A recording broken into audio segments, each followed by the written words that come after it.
Hapoel Sheva continues its magical journey in Europe with a 2-1 victory over Sabah in the first match, a match where I think they deserve to win, but it was a much trickier game than people make it out to be, let's say.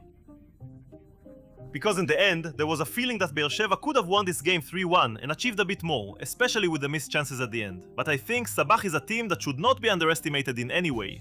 And I already see in the Israeli media how people rush to those conclusions and label them as a bottom-tier team in Israel, a team that can't even cross midfield, and that's just not true. I think Sabah played according to their tactics and made things very difficult for Sheva in the first half. They came very prepared, and also managed to create their own chances, mainly through counterattacks, which is what they planned. But this is not necessarily the same team that Hapoel Sheva will face next week in Azerbaijan. Because even in the previous round, I want to remind you that they faced Arus, lost 2-1 in the first match, a game where they actually had more shots on goal and the higher expected goals, but it was a match that didn't have a lot of chances. They lost 2-1 away, but came home and simply dismantled them, not necessarily with ball possession, but with direct football. 50% possession, but 3 expected goals. And it's no coincidence they beat them 4-0 here. 29 shots and 10 on target, compared to 14 and 5.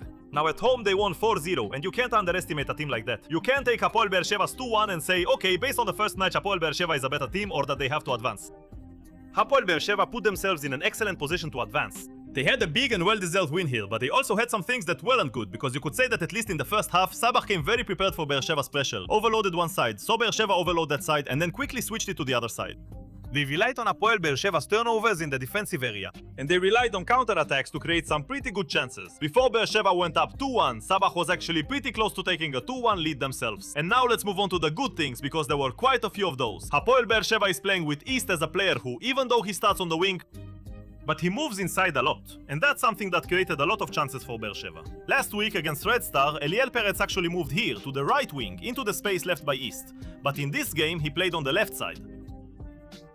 And I have to say that Eliel Peretz really turned in a masterpiece here, and in general, this whole campaign of Hapoel Sheva is really thanks to him. The beauty is that Sheva plays in a very clear pattern and knows exactly what it wants to do, and in this game it was Peretz, Amador and Ahmed on the left side, who play there as a trio and apparently take advantage of Sabah's weak spot, because it seems that Hapoel Sheva did some specific scouting and really focused on that area, while East from the other side joins in as a second striker. That's what led to the first goal, with Amador in the Helder Lopez role joining in and moving into the center, and they really switch positions between them. This team, I've already mentioned that they are always covering for each other when it comes to the defensive part.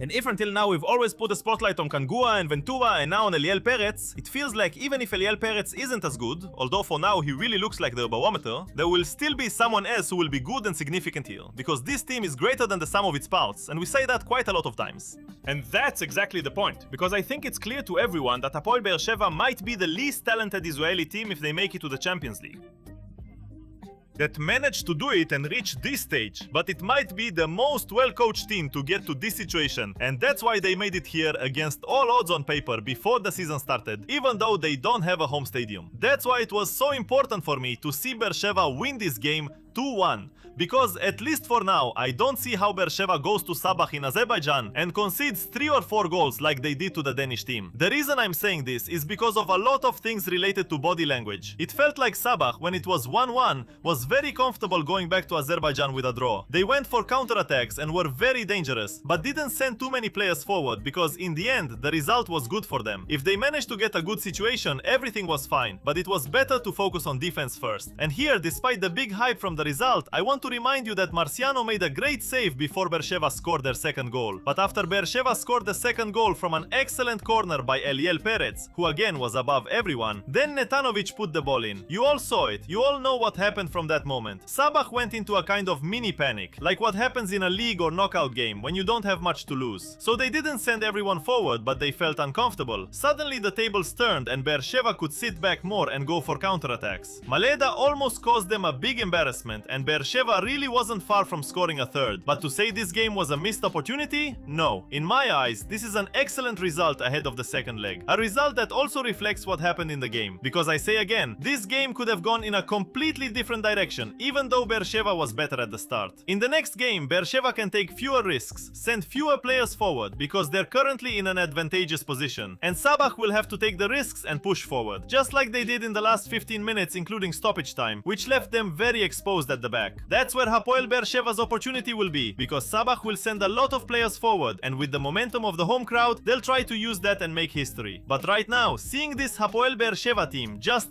90 minutes away from reaching the Champions League phase, without a home stadium, without 2 or 3 starting players to be exact, because both Blorian, Kangwa and Dan Biton, who hasn't played for a long time, are very significant players who aren't there. The new foreign signing they brought in is injured, and still, the team looks fantastic. And when I say fantastic, I don't mean without flaws. This team has quite a few flaws. It just plays to its strengths in the right way. We're going to see a team with Miguel Vitor, age 48, and Itai Rotman, who played for Hapoel Petach Tikva 2 years ago in the second division. With a defense like that qualifying for the Champions League group stage thanks to quality defense, it's crazy that all this will happen 5 days from now. One game for all the marbles. I also have to say and praise the Premier League for postponing Hapoel Beersheva's match day, and in general for giving Israeli teams playing in Europe the option to postpone the first match day and focus on these things. That's what's most important right now for the Israeli teams. These match days can be played later, and I really like that, and hope we'll see Hapoel Beersheva in the Champions League group stage. Maximum excitement, and it's just a shame it won't be played in Israel, but it's simply an amazing, crazy and truly inspiring story, because you don't see a team qualifying for the Champions League every day thanks to being a good unit, not just a quality squad. In this case, it's a great team, and maybe we also need to look at the squad in a much more positive way. Maybe we underestimated them, and it's not just the coach. Something to think about for me and for you. We're 2 days before the start of the Israeli Premier League, and we have the Fantasy 9 Fantasy, where we're giving away a flight to the Champions League semi-final courtesy of Fixed Ticket, plus monthly prizes, and every match day winner gets a prize. The link is below, feel free to join. It's free of course, and there's a video on the screen about my first team for the upcoming match day. Give it a like, subscribe to the channel. Am Yisrael Chai. See you, bye.